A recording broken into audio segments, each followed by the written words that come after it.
Mateo 16, 21, y dice la palabra de Dios: desde entonces comenzó Jesús a declarar a sus discípulos que le era necesario ir a Jerusalén y padecer mucho de los ancianos, de los principales sacerdotes y de los escribas, y ser muerto y resucitar al tercer día. Quiero leer otra vez este versículo, hermanos, antes de continuar la lectura. Por favor, síganme en la lectura visual y escuchen ahora cómo lo quiero complementar, lo quiero parafrasear. Desde entonces comenzó Jesús a declarar a sus discípulos que le era necesario. Hay que poner énfasis en esta expresión. Le era necesario, para él era una necesidad. Él necesitaba, ¿qué necesitaba? Ir a Jerusalén. Pero no solo necesitaba ir a Jerusalén, sino al ir a Jerusalén, ¿qué sucedería? Jesucristo lo sabía, padecería mucho, ¿ok? Padecería mucho. ¿De quiénes? De los ancianos, principales sacerdotes, de los escribas. Hay que hacer un paréntesis, hermanos. En la escritura del griego, de los textos de los evangelios, cuando los escritores utilizan la palabra de los judíos, muchas veces se refieren a esto, ¿ok? Muchas veces se refiere a esto que estamos leyendo aquí. De pronto, hermanos, el concepto de los judíos se volvió muy común de decir: los judíos mataron a Jesús, ¿verdad? La gente, el mundo, lo tradujo así. Y hubo una época en la historia del cristianismo, en la Inquisición, donde por siglo en siglo siempre se culpó a los judíos ¿de qué? De la muerte de Cristo. Así que donde quiera que había un judío y no sabía, ahí había persecución. Hasta la fecha, muchas personas tienen lo digo con todo respeto, un pensamiento retrógrada, porque no han sabido leer la Escritura.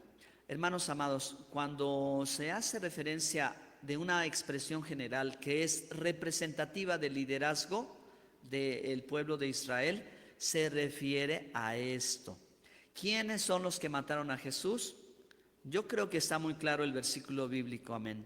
Dice que había de padecer mucho de los ancianos, de los principales sacerdotes y de los escribas. Ellos son el liderazgo de Israel. Ellos son los que representan al pueblo, ¿ok? Así que en esa representatividad, el escritor en el texto griego hace referencia a ellos. No es que el pueblo judío mató a Jesús, no. De hecho, hermanos, el relato final en la crucifixión se le atribuye a las manos romanas, realmente, porque Jesús murió en manos de los soldados romanos. Los soldados romanos lo clavaron en la cruz. Los soldados romanos traspasaron su costado. Fueron los soldados romanos, hermanos. En últimas instancias, Roma es la culpable de haber crucificado al Señor, porque el pueblo judío, como tributario en la tierra de Israel, ellos no tenían el poder, no tenían la autoridad. Sin embargo, por eso fue necesario, ellos lo llevaron con Pilatos, porque si los sacerdotes ellos mismos tuvieran la autoridad de ejecución, ellos lo hubieran matado. Ya lo habían lacerado 39 latigazos, pero no podían crucificarlo.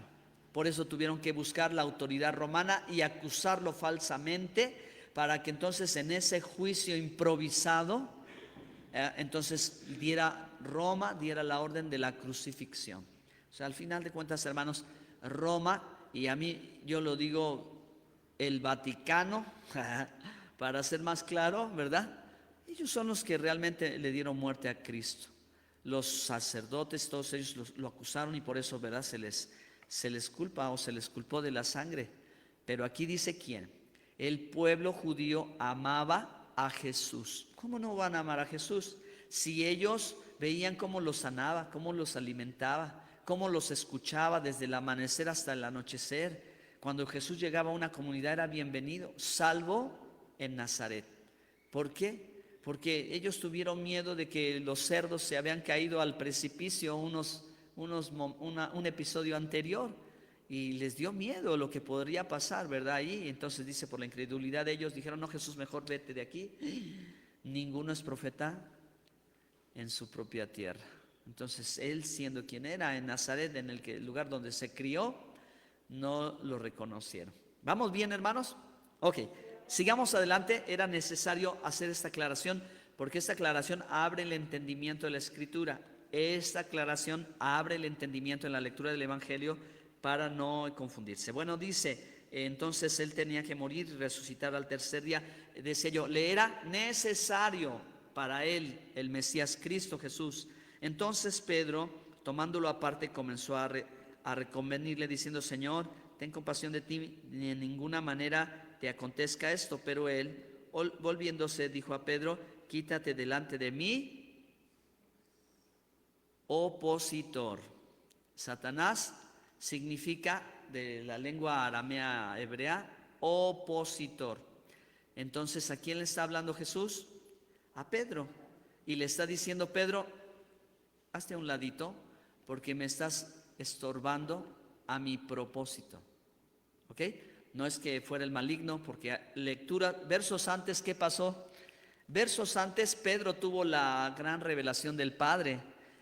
Jesús, tú eres el Hijo del Dios viviente, tú eres el Cristo, el Hijo del Dios viviente. Que le dijo Jesús, Pedro, no te lo reveló carne ni sangre, sino mi Padre que está en los cielos, a ti te daré las llaves del reino.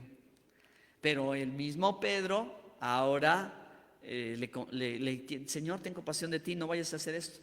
Apártate de mí, Satanás. Bueno, no se refería al maligno, sino que en la lengua hebrea significa opositor. Es decir, hazte a un lado porque me estorbas a mi propósito. Nada más. ¿De acuerdo? Nada más sencillo. No puede ser que viene el Espíritu de Dios y luego sale el Espíritu de Dios y luego viene el maligno. ¿Y qué está pasando con Pedro? No, hermanos. Es algo que está claro en el texto, en la lengua hebrea. Me estás oponiendo el propósito, lo estás estorbando. Con lo que tú dices me estorbas. Así que mejor hazte a un ladito. Seguimos. Vamos a aprender, hermanos, de la palabra. Dice, me eres tropiezo, porque no pones la mira en las cosas de Dios, sino en las de los hombres. Entonces Jesús dijo a sus discípulos, aquí está mi texto clave, si alguno quiere venir en pos de mí, niéguese a sí mismo y tome su cruz y sígame.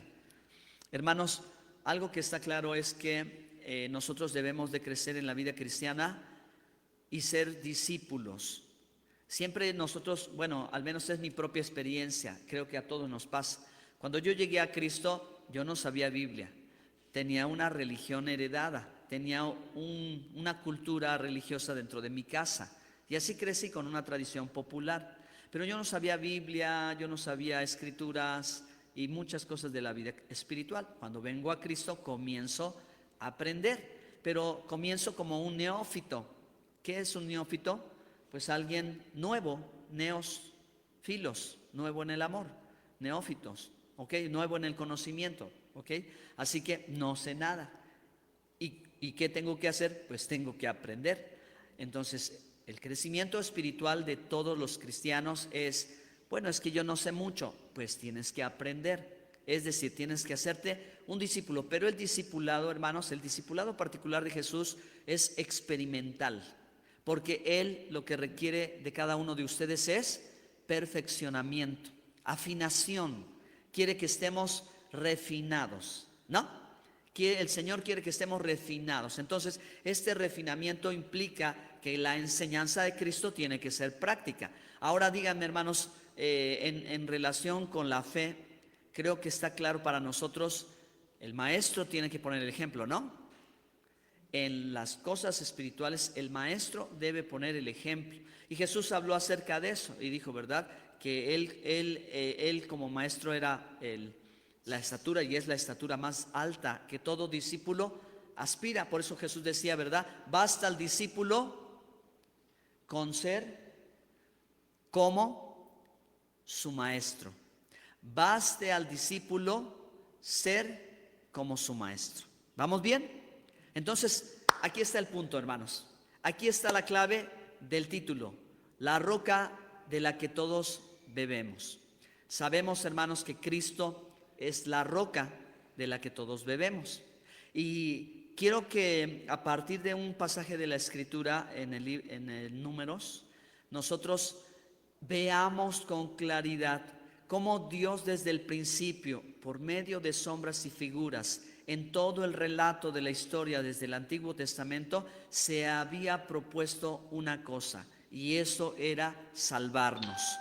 Dios desde el principio se había propuesto una cosa, y eso era lo que de una forma y de otra forma y de otra forma repetidamente Dios lo venía diciendo que haría por amor de su pueblo. Hermanos, Cristo vino a este mundo por amor de nosotros, y ese amor sacrificial y ese amor del Maestro es el que le hacía la necesidad de padecer. Entonces Cristo como Maestro nos enseña la importancia de negarse a sí mismo. Por eso el discipulado de Jesús, el discipulado de Cristo es de esta manera, hermanos, que si Él fue capaz de renunciar a sí mismo, todos sus discípulos también deben de hacer lo mismo que Él. En Números capítulo 19 se nos cuenta, hermanos, de un episodio en que el pueblo de Israel va peregrinando en el desierto, y en una ocasión el pueblo tenía sed y había un lago de aguas estancadas y cenagosas, sucias, no eran para beber, y Dios, ¿verdad?, la transformó en agua dulce. En otro episodio en el trayecto de la historia de Israel vuelve a suceder lo mismo, y no hay agua. Entonces Dios le dice: pégale a la peña, y Moisés le pega a la peña. ¿Y qué pasó? Salió, ¿sí? Salió agua de la peña, y entonces el pueblo bebió agua.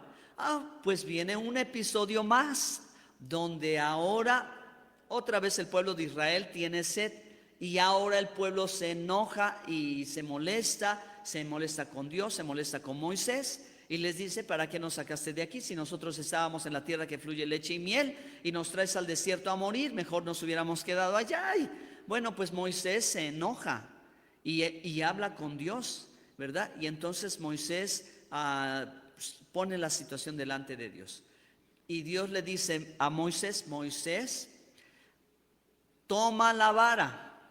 ¿Cuántas varas había por ahí? ¿Cuántas varas han contado en la historia? La vara de... ya, aquí. La vara de Aarón y la vara de Moisés. Acuérdense, hermanos, que cuando Moisés levantó el báculo, la vara, se abrió el mar. Esta es una. Pero la otra es cuando la vara de Aarón reverdeció. Es un milagro. ¿Esa vara de Aarón dónde se guardó? En el arca del pacto. Ahí estaba la vara de Aarón, ahí estaba el maná, y ahí estaban las tablas de la ley, y ahí estaba el texto del nuevo pacto. A eso casi no se sabe porque hay que leer entre líneas. Ahí estaba el texto que Moisés escribió, un rollito que él colocó del nuevo pacto. ¡Wow! Impresionante. Pero en esta ocasión, hermanos, Dios le dice a Moisés, fíjense, Dios le dice: toma la vara, no tu báculo, no su vara, sino ¿cuál? La vara de Aarón que reverdece, y háblale a la peña para que ésta, ¿qué? ¿Qué más? ¿Los escucho? Venga.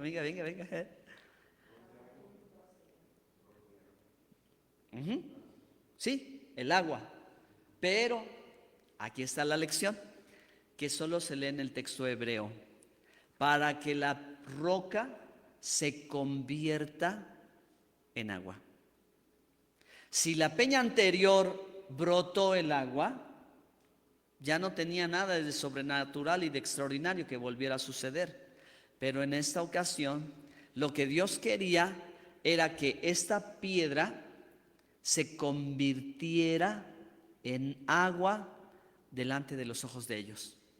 Por eso, si Moisés obedecía al pie de la letra a la instrucción de Dios, el nombre de Dios sería santificado. Pero Moisés se molestó al ver la actitud del pueblo. y no le habló a la roca, sino que la golpeó. 2 veces la golpeó, salió el agua y se acabó. Una cosa que yo ya había visto en el pasado, y sí, Dios lo hace. O Moisés, ¿cómo le hace? Había gente que no entendía que era Dios, pero Dios lo que esperaba era que su nombre fuese glorificado en un milagro tan impresionante, porque una sustancia como una piedra se volvería agua. ¿Quién puede hacer eso? Recuerden, hermanos, el pasaje cuando Jesús está en el desierto en los 40 días.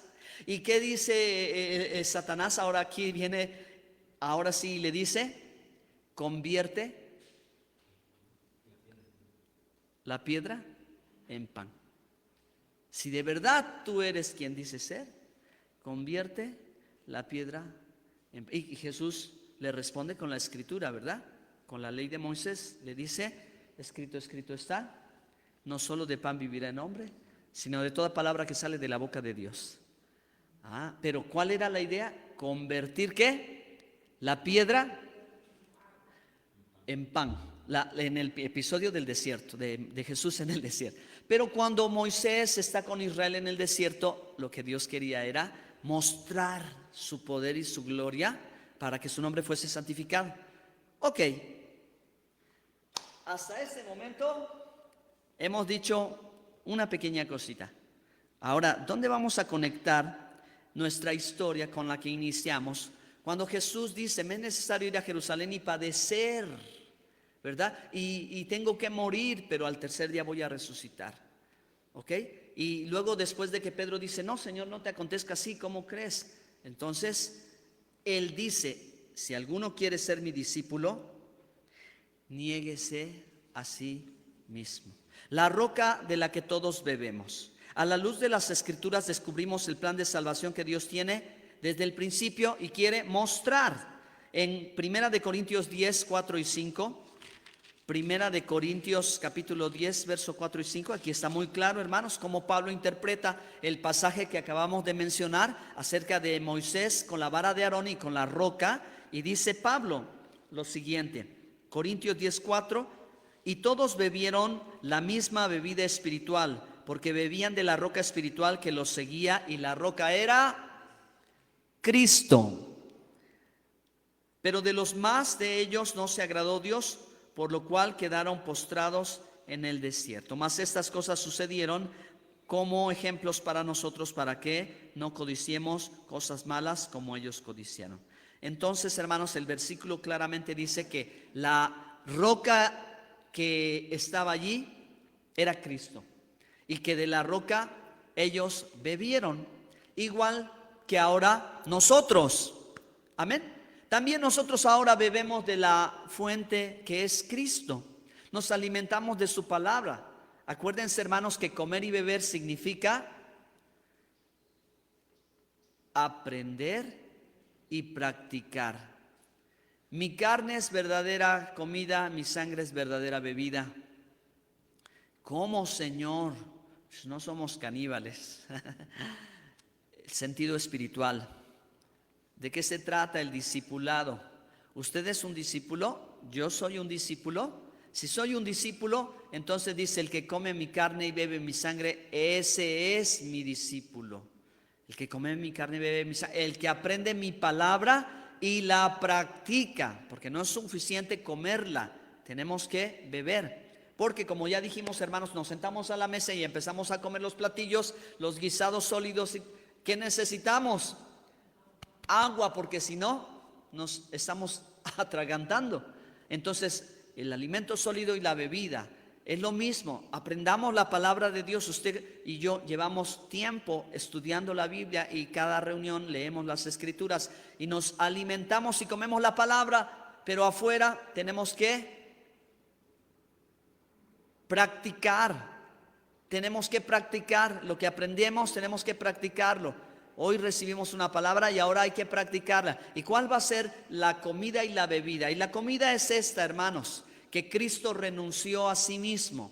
Según Filipenses capítulo 2, verso 6, esto es lo maravilloso que tiene este pasaje con lo que estamos conectando todas estas cosas. Si ustedes me van siguiendo, estoy seguro, hermanos, de que van a entenderlo bastante bien. Filipenses 2:6 dice, como la roca que es, el cual siendo en forma de Dios no estimó a ser igual a Dios como cosa que aferrarse, sino que se despojó a sí mismo, tomando forma de siervo, hecho semejante a los hombres, y estando en condición de hombre se humilló a sí mismo, haciéndose obediente hasta la muerte y muerte de cruz. El maestro pone el ejemplo.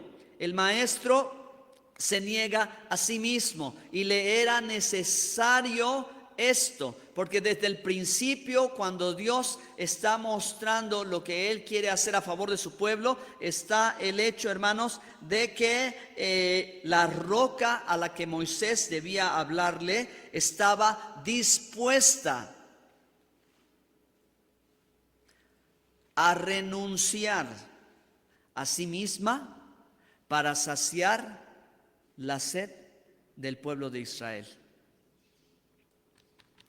La roca del desierto, que Pablo dice, esa roca era Cristo, y la roca que lo seguía era Cristo. Esa roca iba a cambiar sus propiedades, ¿no? Esa roca iba a tener algo, iba a negarse a sí misma. ¿Para qué? Para saciar la sed. ¿Quién hace eso, hermanos? ¿Cuánto nos ama Dios? ¿Cuánto ama Dios a su pueblo? Que está dispuesto a esto, como Pablo dice, que siendo en forma de Dios, no lo tuvo como cosa a que aferrarse, sino que se negó a sí mismo, como en la roca que tendría que transformarse en agua. Ahora Cristo dice, yo necesito renunciar, despojar, dejar mi trono de gloria y venir a este mundo a padecer. Necesito venir a este mundo y morir y resucitar al tercer día. Era una necesidad y Él lo hizo. El maestro pone el ejemplo y renuncia a su trono de la gloria y viene a este mundo y se hace semejante a nosotros y padece y sufre, hermanos, por amor de nosotros. Él se despoja de sí, renuncia a todo lo que tenía en ese momento, hermanos, para hacerse humilde y sencillo. El rico se hace pobre para que los pobres se hagan ricos. Aleluya. Entonces Cristo estuvo dispuesto a renunciar a sí mismo solo para saciar la sed de nuestra alma. Hermanos, la sed de nuestra alma es la más profunda y esa sed nada la sacia. La sed que tiene nuestra alma es la sed de Dios.